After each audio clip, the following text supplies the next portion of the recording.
बिस्मिल्लाहिर्रहमानिर्रहीम अस्सलाम वालेकुम। क्या हाल है मेरे सब प्यारे दोस्तों का।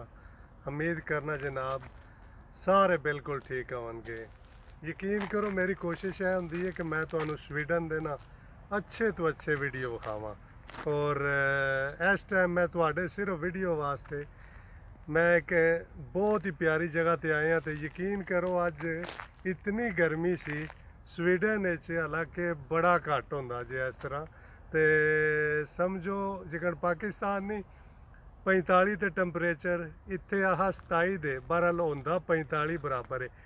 इधर सूरज वाल एक मिनट करियो जी ए वेखो तुहानू सूरज बिल्कुल सामने इस तरह शीशे हार नज़र आंदा पिया।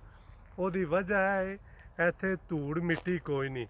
अगर सूरज चंगा निकले दोपहर नू जो समझो 12 बजते ने ऐ तुहानू इतनी कुछ ज़्यादा ओदी हीटिंग होगी जिस तरह तुहानू पाकिस्तान जनाब 40-45 ते टैंपरेचर होंदा है। और अज यकीन करो पसीना कदे नहीं सी आया, पसीना भी आए है। और हालांकि अगे जदों मैं वीडियो बनाई है तुहानू पता तकरीबन हर वारी यही होंदा है कि कदे बदल बने ने कदे बारिश होंदी पी ते बहुत ही वेखो जनाब है गंदम जे पिछे सब तो पहला रास्ता वेखो ना कितना प्यारा नज़र आ रहा है पिछे एक बारी वेखो ते ए सिर्फ तुहाडी वीडियो वास्ते ते गंदम दी फसल उन्होंने लगाई किस तरह है वेखो कितनी प्यारी। वेखो असी पाकिस्तान आखने साडा एक किला गंदम दा ते एक ਉਹਨੂੰ ਕਿੱਕਣ ਪਾਣੀ ਦੇਣਾ ਉਹਨੂੰ ਕਿੱਕਣ ਇਹਨਾਂ ਲੋਕਾਂ ਨੇ ਹੁਣ ਪਹਾੜੀ ਸਿਲਸਿਲਾ ਹੈ ਪਹਾੜੀ ਇਲਾਕਾ ਹੈ ਤੇ ਕਿਸ ਤਰ੍ਹਾਂ ਨਿਜ਼ਾਮ ਬਣਾਏ ਮੈਨੂੰ ਤੇ ਹੈਰਾਨਗੀ ਹੁੰਦੀ ਹੈ।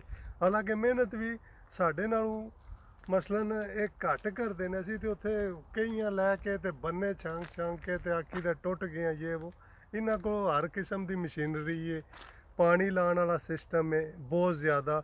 और यकीन करो ए तुहानू मैं गंदम भी विखा रहा है जी नज़र आ रही है यह बिल्कुल तुहाडे सामने कितनी प्यारी है। आइए तुहानू अगे वीडियो दसिया सी अगस्त का महीना जा रहा है और इन्हें आइए तकरीबन 8-10 दिन लै जाने ने या एंड ते जाके तो वो भी मैं कोशिश कराँगा मैं तुहाडे नाल शेयर करने की क्योंकि इन्हों को मशीनरी बहुत हैवी है तो एक पता है एक दिन च ही है मुरब्बा जो तुहानू नज़र आ रहा है ना हर पासे गैप हो जाए। खैर वो भी शेयर करांगे तो मशीन कट्टन वाली आमदी है बाद चो पिछे बनती है रोल जे बड़े प्यारे लगते हैं यकीन करो तो बहुत भारे भारे होंगे ने।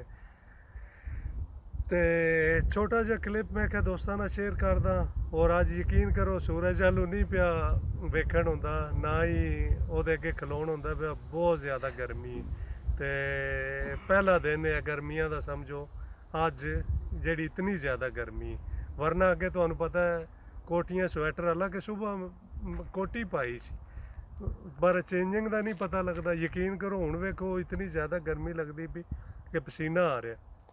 तो बहुत शुक्रिया सब दोस्तों का दुआवां याद रखियो तो रब सोने दे वाल।